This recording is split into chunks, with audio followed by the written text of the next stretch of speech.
martes como tantos otros, Ivana Olivos saldría de su casa en su bicicleta rumbo al supermercado donde trabajaba como cajera. Como tantas otras veces, el día sería soleado y el tráfico no le supondría ningún tipo de problema. La única diferencia que habría entre este día y los anteriores sería que, esta vez, Ivana no regresaría y nadie jamás volvería a saber de ella.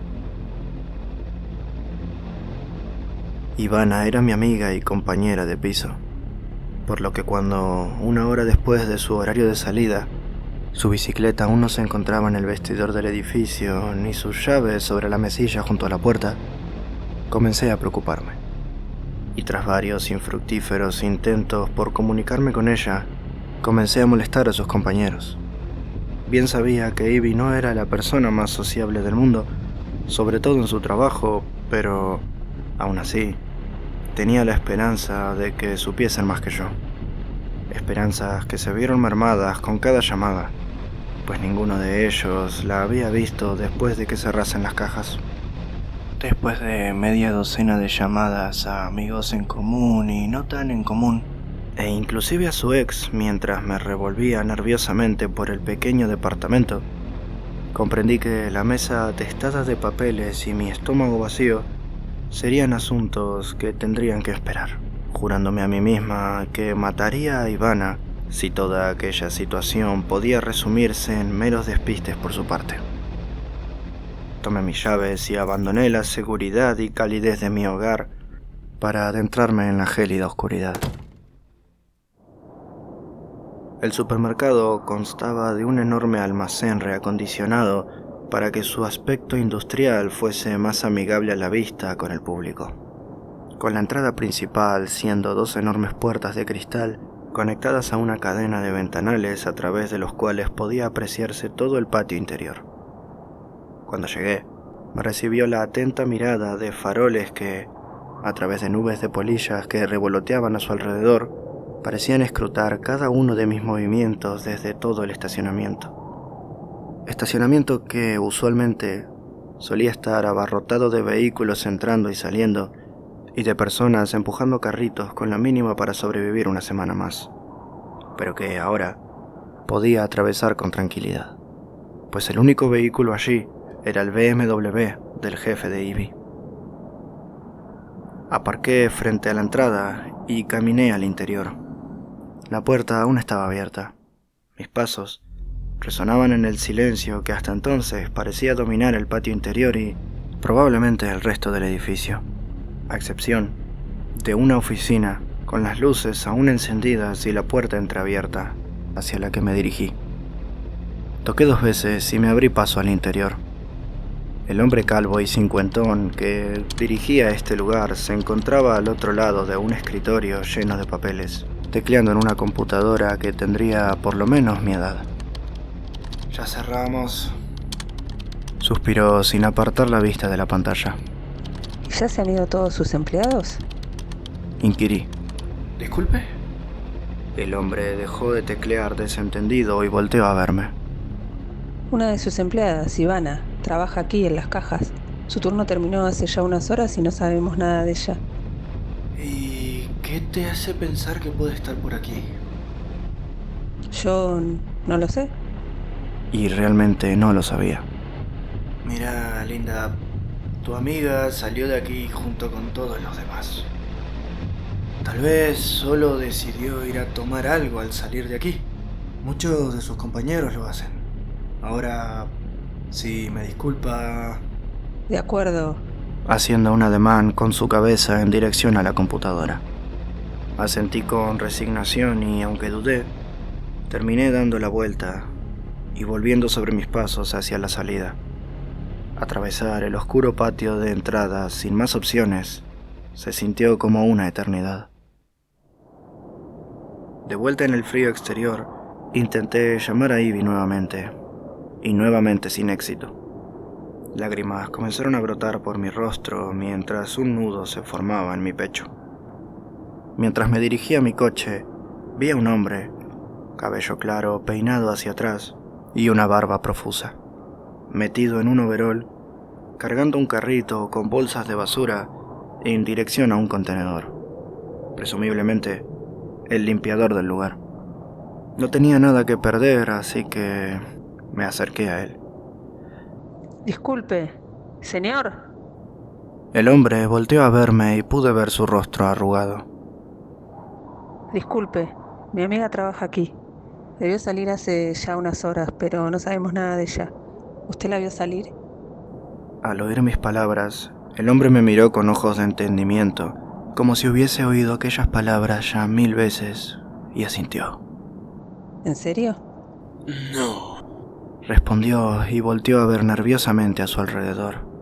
si lo que dices es verdad, probablemente tu amiga nunca salió de aquí. ¿Dices que Ivy sigue aquí? Ese bastardo me mintió. El hombre suspiró. Escucha, es peligroso hablar aquí. Mirando de reojo hacia atrás. Mi turno termina en media hora. Veme de entonces detrás del edificio. Y así lo hice, pasando los 30 minutos más largos de mi vida revolviéndome dentro de mi coche, barajando violentamente miles de posibilidades, basándome en las más que crípticas palabras del hombre. ¿Mi amiga seguía dentro del edificio? ¿Por qué? ¿Qué estaba ocurriendo? Un eón más tarde, mi coche se encontraba aparcado a un costado de la calle, bajo la sombra de unos árboles, y yo en un oscuro callejón lleno de basura detrás de un supermercado en mitad de la noche, con 1000 preguntas en la cabeza. Finalmente, una puerta se abrió y de la oscuridad emergió aquel hombre. Había cambiado el overol por un abrigo cubierto de remaches y costuras. Cuando me vio, cerró la puerta y sin ponerle llave, caminó hacia mí. ¿Estás aquí? Suspiró, mas no de alivio. Dijiste que mi amiga sigue aquí. ¿Crees que voy a irme? Deberías olvidarte de ella. ¿Disculpa? Escucha, este lugar tiene reglas. Supongo que tu amiga nunca te las mencionó porque no se supone que se las revelemos a nadie de fuera. Pero este lugar no es normal. ¿De qué estás hablando? Comenzaba a pensar que había cometido un error y que estaba confiando en la persona equivocada. Pero algo en la forma en la que hablaba me hizo seguir escuchándole. Los empleados no deben circular por la zona principal después de las 11 de la noche. ¿Por qué? Porque quienes lo hacen no vuelven a ser vistos jamás. Permanecí un momento en silencio. Donde debía estar mi estómago solo había un hueco y podía sentir mis nervios revolviéndose en cada rincón de mi cuerpo. Tu amiga no es la primera y probablemente no será la última. No puedes estar hablando en serio. ¿Me hiciste esperarte durante media hora para contarme una historia de casitas embrujadas?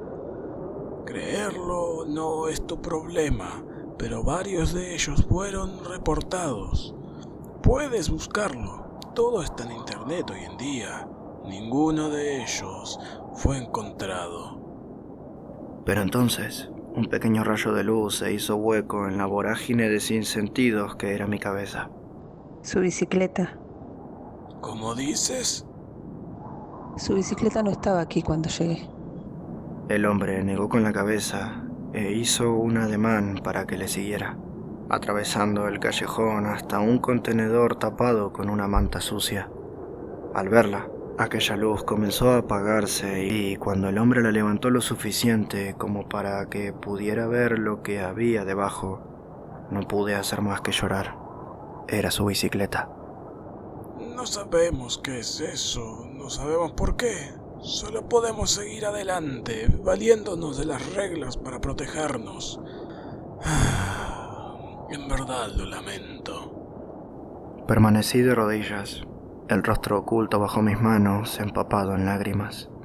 El hombre se sentó sobre una pila de pallets enmohecidos a mi lado y permaneció allí unos minutos hasta que finalmente me puso una mano en el hombro y comentó: Es tarde. Será mejor que vayas a casa. No puedes pedirme que vuelva a mi vida como si nada después de todo esto. Lo sé, pero tampoco hay nada que podamos hacer. Entonces metió la mano en su abrigo y de él sacó una fotografía arrugada donde aparecía una chica, probablemente de una edad semejante a la mía, Solo podemos aceptar que hay fuerzas contra las que no podemos luchar. No puedo. Mi mente estaba en blanco. Ven. Me ayudó a ponerme en pie y me guió fuera del callejón. La noche había tomado otro color y el frío ya no importaba tanto. Escucha. Habló en la oscuridad de los árboles que surcaban la acera. Debo irme. Y tú deberías hacer lo mismo. Tu amiga lamentablemente rompió las reglas y no hay nada que podamos hacer por allí. Lo mejor que puedes hacer es recordarla. Palpándose la zona del abrigo donde guardaba aquella foto. Yo estaba en blanco. Ya no lloraba, solo existía. Y así subí a mi coche, pero no lo encendí. Permanecí en silencio mirando al frente, al pavimento tenuemente iluminado hasta que la vibración y el tono de llamada de mi celular me trajeron de vuelta. Era Marta, la madre de Ivy, pero no contesté. Sabía lo que significaba y no estaba preparada para afrontarlo todavía, pero sabía que tarde o temprano tendría que hacerlo. Así es que le envié un mensaje avisándole que yo la llamaría y arrojé el teléfono al asiento del copiloto. Con los codos sobre el volante y las manos entrecruzadas sobre mi frente, permanecí en silencio en la oscuridad de la cabina pensando, solo pensando. Hasta que, como quien se encuentra varado en mitad de una tormenta y ve un barco en el horizonte, un recuerdo vino a mi mente, acompañado de una idea. Una puerta abierta, en mitad de un callejón oscuro, repleto de basura, en la parte de atrás de un supermercado, a escasos metros de donde yo me encontraba. El hombre la había dejado abierta y mi amiga estaba ahí dentro. Si lo que el hombre había dicho era verdad, lo que estaba considerando era el equivalente a cavar mi propia tumba, pero... ¿y si no? ¿Y si se trataba de algo igualmente oscuro, pero más terrenal? Tenía miedo, pero solo por la posibilidad debía intentarlo. Ivy y yo habíamos sido amigas desde niñas y siempre habíamos estado ahí la una para la otra. Cuando salió del closet y sus padres no se lo tomaron bien, ahí estuve yo. Cuando descubrí a mi pareja compartiendo fotos mías y posteriormente compartiéndose a sí mismo con otra, ahí estuvo ella. Cuando nuestras carreras nos llevaron a la misma ciudad, no dudamos en irnos a vivir juntas. Éramos como hermanas, no podía fallarle ahora. Así es que allí me encontraba unos minutos después, frente a una puerta oxidada que rechinó al ser empujada de su marco, precediendo un insondable abismo de oscuridad. De pie, con una mano en el tirador y una gota de sudor pintando los bordes de mi rostro, dudé por última vez, pero finalmente di un paso adelante.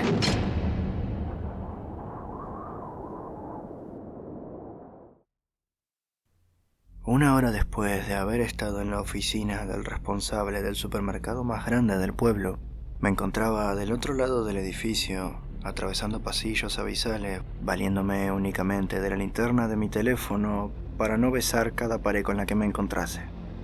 Un par de veces me vi tropezando con carros de carga, escobas y cajones, quedándome instantáneamente quieta en el lugar y rogando porque el edificio resultase lo suficientemente grande como para que, si aún hubiera un alma allí, no me hubiese escuchado. Tras lo que me pareció un siglo en la oscuridad, encontré una puerta y la abrí lentamente, encontrándome nuevamente en el patio de la entrada.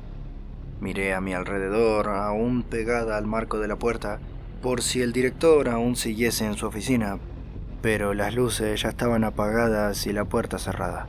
Y cuando hube avanzado lo suficiente, pude percatarme de que su coche ya no se encontraba en el estacionamiento y la puerta de la entrada ahora se encontraba tras un muro de rejas. Estaba sola. Crucé el patio dejando atrás la oficina, el armario de limpieza, los canteros salpicados de palmerines y los pequeños locales de ropa de temporada desde los cuales los maniquíes en sus anaqueles parecían observarme. Viendo a través de los ventanales que suponían casi la totalidad de la pared, la hilera de cajas registradoras y detrás de ellas, imponentes, las zonas de almacenamiento, colmadas de víveres, perdiéndose en una oscuridad que imposibilitaba ver el final de los pasillos. Cuando llegué a las puertas, se me ocurrió que podrían estar cerradas, pero para mi suerte, al empujar el tirador, cedió inmediatamente. Volteé por última vez el estacionamiento, cerciorándome de que no hubiese nadie allí, y entré.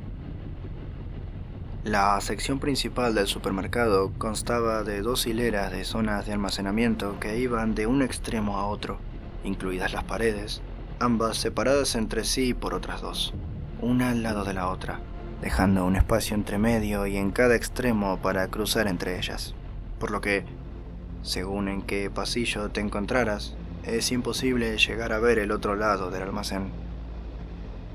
Avancé hasta dejar atrás las cajas y los primeros pasillos y zonas de almacenamiento que los separaban de los siguientes. Y se me ocurrió volver a llamar a Ivy, oyendo pasar unos largos tonos en sucesión ininterrumpida mientras avanzaba por un pasillo de artículos de librería, cuando de repente la quietud se vio interrumpida por un ligero y distante, pero audible chasquido, seguido de un tropel de pasos ágiles, como si alguien estuviese corriendo. Entonces, se me pasó por la cabeza la mayor de las obviedades, algo que debería de haber tenido en cuenta cuando se me ocurrió meterme en un supermercado de noche, pero que hasta ese momento no había tenido en cuenta. La seguridad. Guardias, cámaras, alarmas. La sangre se me heló y comencé a temblar imaginando las consecuencias. Guardé mi celular y comencé a andar a hurtadillas hasta el final del pasillo, asomándome en dirección al ruido, sin llegar a ver ni oír nada. Ni siquiera las reminiscencias del haz de luz de una linterna acercándose o alejándose por alguno de los pasillos aledaños. Finalmente decidí continuar, aunque no sin cierto cuidado, atravesando los pasillos siguientes y llegando a la zona de los frigoríficos, vacíos y apagados.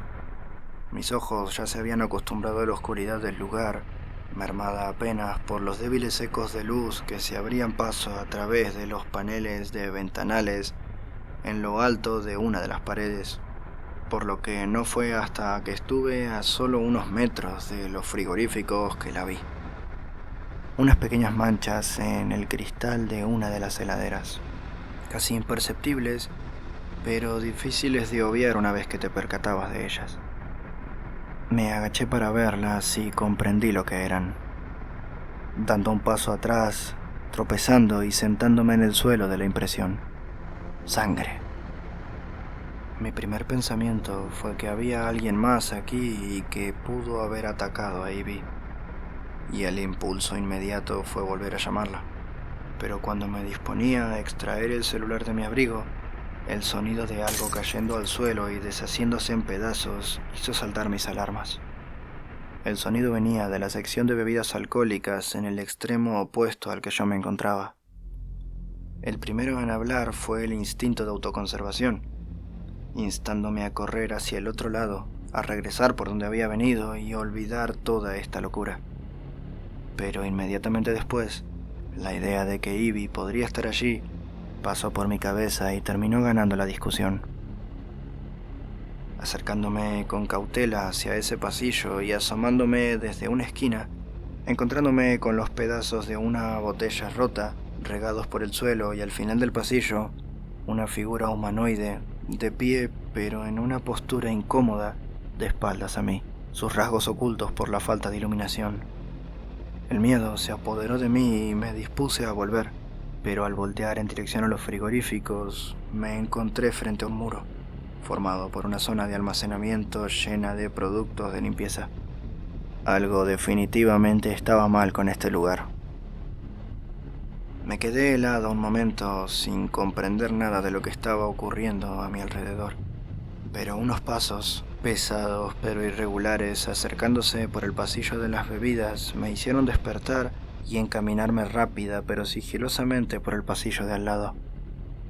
Crucé ese pasillo y una zona de almacenamiento me impedía seguir en línea recta, por lo que giré a la derecha y luego hacia la izquierda en dirección a un pasillo en línea recta nuevamente, y al final de este, por extraño que parezca, un claro. Quiero decir, un espacio amplio delimitado por varias zonas de almacenamiento, alejadas las unas de las otras. La luz débil de una lámpara en el techo alumbraba el centro y se iba perdiendo hacia los alrededores. En ese momento vino a mí un miedo más allá del que hubiera sentido hasta ese momento. El miedo primigenio de una pequeña e insignificante abeja que se encuentra atrapada en una enorme telaraña. Aferrada a mi abrigo y un tanto encorvada, avancé con piernas temblorosas, mirando en todas direcciones, sabiendo que, si algo me estuviese observando, no podría percatarme de ello más allá de ese sentimiento de intranquilidad característico de quien se sabe en peligro, pues más allá de todos los pasillos que nacían del claro, solo había oscuridad. Así es que fue un poco al azar que elegí ir por un pasillo específico, internándome en esa oscuridad a la que poco a poco fui acostumbrándome, y 2 de ellos más adelante, me encontré frente a las zonas de almacenamiento de los extremos, dispuestas contra las paredes e iluminadas por la luz de las farolas del exterior a través de los paneles encima de ellas. La sensación de encontrarme cerca de la salida del mundo real iluminó mi pecho, pero se fue apagando conforme fui avanzando, pegada a estos, y me di cuenta, por lo menos una docena de zonas de almacenamiento más adelante, de que si había una salida, no sería por allí. Continué avanzando, pensando en volver a internarme en los pasillos, pero entonces, a lo lejos, pude vislumbrar una silueta, justo frente a mí.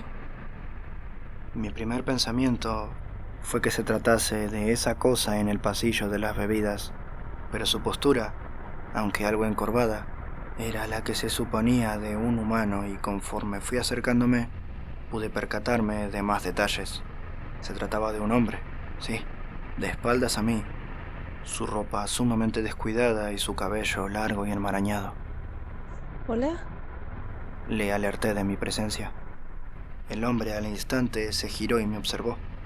Un anciano con aspecto desaliñado, visiblemente maltratado, los ojos abiertos, hundidos en sus cuencas, la mayoría de su rostro oculto bajo una profusa barba igual de presentable que su cabello. ¿Sabe cómo salir de...? Pero al verme, el anciano se alteró y echó a correr, internándose en los pasillos. Intenté seguirle, cruzando uno tras otro hasta que me di por vencida. Lo había perdido. Tras lo que me parecieron horas avanzando por los pasillos, doblando las esquinas o rodeándolas según me lo permitiesen, hasta que de pronto, en la lejanía, comencé a oír un sonido, deformado por el eco del lugar. Con cautela, comencé a acercarme, pasillo a pasillo, hasta que comprendí que eran gritos, justo en el pasillo de al lado al que tenía delante. Intenté regresar, pero detrás de mí, de nuevo, solo había un muro, por lo que no me quedó más remedio que seguir avanzando, despacio y casi agachada, y cuando me encontré a la altura de los gritos, la curiosidad me ganó y decidí espiar a través de una montaña de bolsas de azúcar, presenciando un espectáculo que me dejó sin aire y me hizo llevarme una mano a la boca. Aquel anciano con el que me había cruzado estaba siendo brutalmente apaleado por 3 figuras iguales a la que me había topado unos pasillos atrás. Pero ahora, más cerca de las ventanas y de la luz, pude ver con más detalle de lo que se trataban. Eran maniquíes. Maniquíes de la zona de indumentaria de temporada que deberían estar quietos en sus escaparates, exponiendo atuendos apropiados para esta altura del año, en mitad de un pasillo de infusiones, dejando caer una y otra vez palos de amasar, llaves inglesas y palancas salpicadas de sangre sobre el débil cuerpo de un anciano. No podía creer lo que estaba viendo, y cuando uno de ellos dejó caer su arma sobre la cabeza del hombre y éste emitió un crujido desagradable que reverberó hasta lo más profundo de mi mente. No pude evitar dejar escapar un jadeo, apenas audible, pero lo suficiente para que los 3 maniquíes volteasen instantáneamente en mi dirección. Debía correr, lo sabía. Me puse de pie con un paso hacia atrás y comencé a andar en la dirección por la que había venido, oyendo mientras tanto múltiples pasos apresurados, demasiado rápidos para lo pesados que se sentían. En ese momento, no me pareció extraño que donde antes había un muro que me impedía regresar, de pronto hubiese un pasillo abierto. Pero cuando doblé una esquina y tropecé con los cristales del pasillo de las bebidas, mientras estos atravesaban mi abrigo y se clavaban en la carne de mis brazos y piernas, y el dolor se apoderaba de mí, comencé a comprender la verdadera naturaleza de este lugar. Los empleados no deben circular por la zona principal después de las 11 de la noche, había dicho aquel hombre. porque quienes lo hacen no vuelven a ser vistos jamás.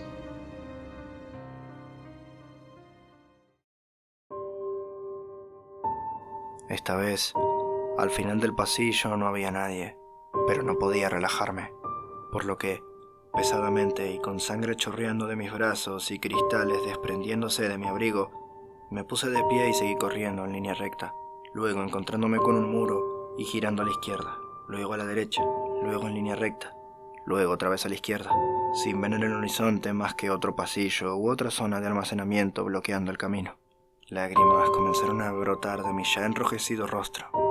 Las lágrimas de un niño que comprende el concepto de la muerte por primera vez.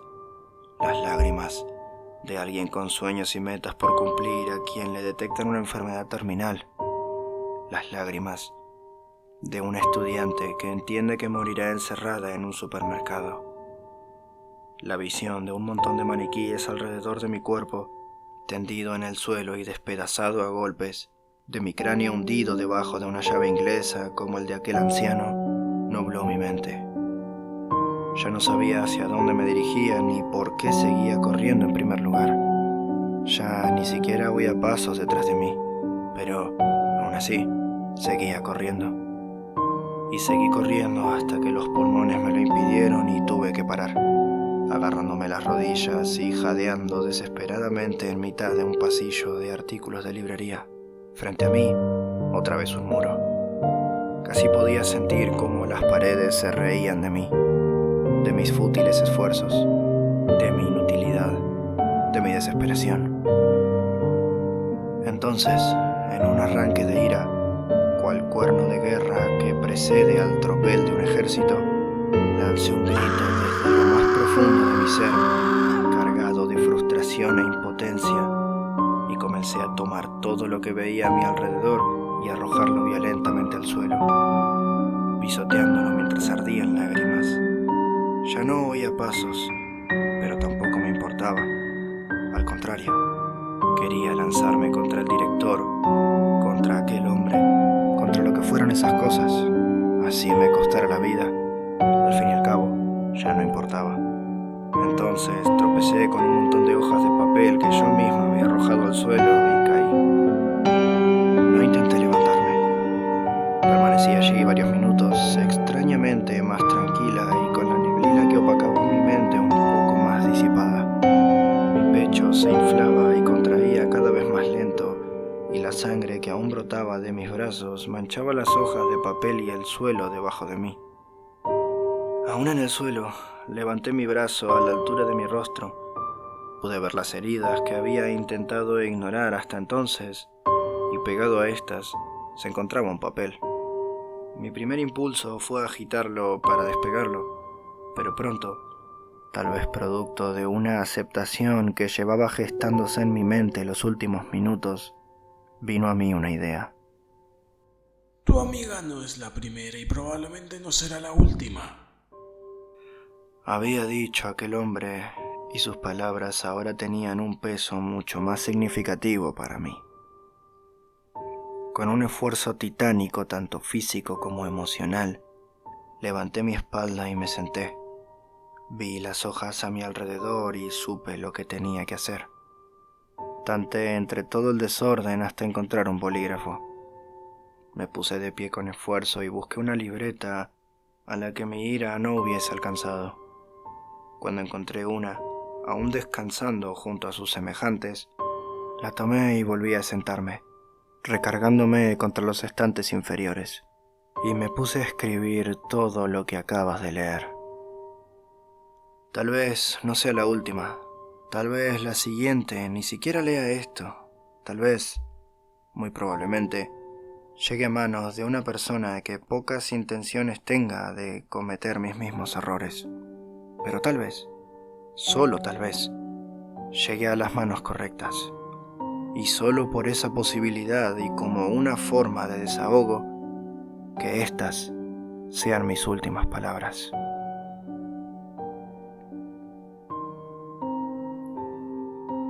Un martes, como tantos otros, Olivia Olivos saldría de casa en su bicicleta rumbo al supermercado donde trabajaba como cajera. Como tantas otras veces, el día sería soleado y el tráfico no le supondría ningún tipo de problema. Al pasar varias horas desde terminado su turno y no saberse nada más de ella, su compañera de piso y amiga, Carolina Contreras, saldría a buscarla. Y nunca más volvería a saberse nada de ninguna de las dos.